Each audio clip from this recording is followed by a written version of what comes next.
दूसरा क्या गुण बतलाया? परमो निर्मत्सराणाम सताम। इस भागवत धर्म में ईर्ष्या का कोई स्थान नहीं है। देखो, काम, क्रोध, लोभ, मोह, मद, मात्सर्य, ये जो 6 रिपु हैं, इसमें से काम कृष्ण की सेवा में लग सकता है, क्रोध कृष्ण की सेवा में लग सकता है, लगा ना? गोपियों ने काम से पाया, हनुमान जी ने क्रोध से पाया, लोभ, मोह, सब कुछ कृष्ण सेवा में लग सकता है, किंतु जो मात्सर्य है ना, ईर्ष्या, वो कृष्ण सेवा में नहीं लग सकती।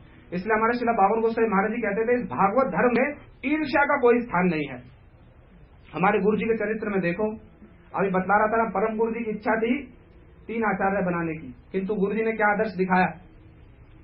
उस आचार्य पदवी को अस्वीकार कर दिया। गुरु जी ने दीक्षा हरिनाम देना कब से आरंभ किया? 96 से, और उससे पहले यदि किसी ने बहुत जोर किया हो, हरिनाम माला पकड़ा देते थे। सब प्रकार से योग्य होकर भी, सदगुरु होने के लिए सब प्रकार से योग्य होकर भी सारे उत्तर भारत में, सारे भारत में प्रचार करने के लिए जाते, लोगों को इकट्ठा करके लाते। हमारे परमेश्वरी प्रभु बताते, जब हम मठ में आए, बड़े सारे योग्य लोग मठ में आते थे, और तुम्हारे गुरु जी क्या करते? उनको लिखाते, पढ़ाते, सिखाते, शिष्य होने के योग्य बनाते, सब प्रकार की सेवाओं के योग्य बनाते, और क्या करते? हमारे गुरु जी के चरणों में सौंप देते। ये कितना बड़ा आदर्श है। स्वयं सब प्रकार से सद्गुरु होने के योग्य हैं, किंतु क्या आदर्श दिखला रहे हैं? किसी प्रकार की ईर्ष्या का कोई स्थान नहीं है। केवल प्रचार करके ला रहे हैं और उनको सौंप दिया, ऐसा नहीं है। योग्य बना रहे हैं उनको, गुरु सेवा की शिक्षा दे रहे हैं, हरिनाम कीर्तन की शिक्षा दे रहे हैं, हरि कथा प्रचार की शिक्षा दे रहे हैं, उनको इस योग्य बना रहे हैं कि वो गुरु सेवा कर सके, और फिर योग्य बनाकर उनको गुरु के चरणों में दे रहे हैं। हमारी काकद्वीप की एक मालती दीदी है, वो बतलाती है, मैंने तुम्हारे गुरु जी के विषय में सुना चैतन्य गौड़िया मठ के एक ब्रह्मचारी से, कि भाई उनकी मठ की परिक्रमा होती है। देखो, एक उदाहरण देता हूं, उनकी मठ की परिक्रमा होती है, ब्रजमंडल परिक्रमा, तुम उसमें जाओ।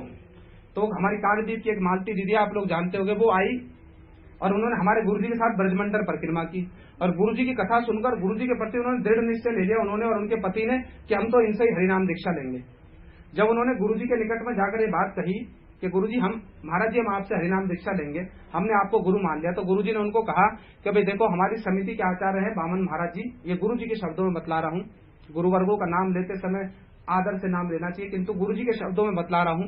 उन्होंने कहा, भाई हमारी समिति के आचार्य हैं बामन महाराज जी, और हमारे बामन महाराज जी दीक्षा हरिनाम देते हैं, तो तुम क्या करो, तुम उनसे दीक्षा हरिनाम ले लो। तो उन्होंने कहा, नहीं गुरुजी, हम महाराज जी, हम तो सब प्रकार से क्या करेंगे, हमने तो आपको ही अपना गुरु मान लिया है, हम दीक्षा हरिनाम लेंगे तो केवल आपसे लेंगे।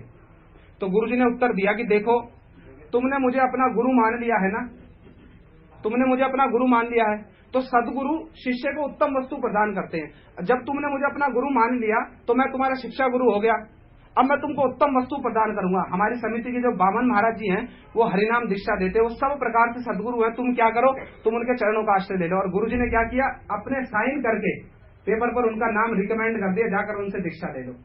ये किस प्रकार के निर्मत्सरता का, लोग इच्छा कर रहे हैं, चेष्टा कर रहे हैं कि हम ये हमें दीक्षा हरिनाम प्रदान करते, किंतु गुरुजी क्या कर रहे हैं, किस प्रकार का परम निर्मत्सर चरित्र है उनका। मात्सर्य उनको किसी प्रकार से स्पर्श भी नहीं कर पाया। क्यों? स्पष्ट प्रमाणित है ना, जड़ जगत के जीव नहीं है, वो वैकुंठ पुरुष है, तो उनमें सारे गुण भी वैकुंठीय गुण है। एक समय यही दिल्ली मठ की एक घटना बतलाऊं। गुरुजी नीचे बैठे थे और एक विदेशी महिला ने, एक विदेशी भक्त ने गुरुजी से पूछा कि महाराज जी, क्या हम इस्कॉन की पुस्तकों का प्रचार कर सकते हैं, मतलब उनका भी वितरण कर सकते हैं? तो गुरुजी ने क्या उत्तर दिया, उनका वितरण कर सकते हो, ये पूछने का, ये प्रश्न नहीं पूछना चाहिए, तुमको उनकी पुस्तकों का वितरण करना ही चाहिए। ये कैसा आदर्श है। किसी प्रकार की ईर्ष्या नहीं है, उनको भय ही नहीं है किसी प्रकार का। भय किस वस्तु को, किस चीज से भय होगा? भाई जीव कल्याण करने के लिए वो जगत में आए, जीव पर दया करने के लिए वो जगत में आए, जीव को भगवत भक्ति में लगाने के लिए जगत में आए। अगर उसका संस्कार है, वो दूसरी संस्था में जाकर भगवत भक्ति करेगा, उसमें किसी प्रकार की क्या बाधा है, किसी प्रकार की क्या ईर्ष्या है? कैसा उनका आदर्श चरित्र है। लोगों को लेकर आते हैं।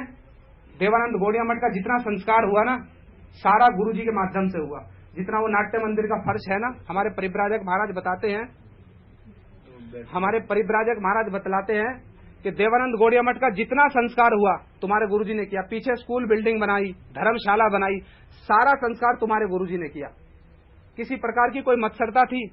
परम गुरुजी जो दायित्व देकर चले गए, सारा जीवन उस दायित्व का निर्वाह करते रहे। ये सारे भागवतीय गुण जो है गुरुजी के चरित्र में देखो कितने सुंदर रूप में दिखलाई देते हैं। प्रमाणित हो रहा है, नहीं हो रहा? बैठ जाओ प्रभु जी, रहने दो, आवश्यकता नहीं है।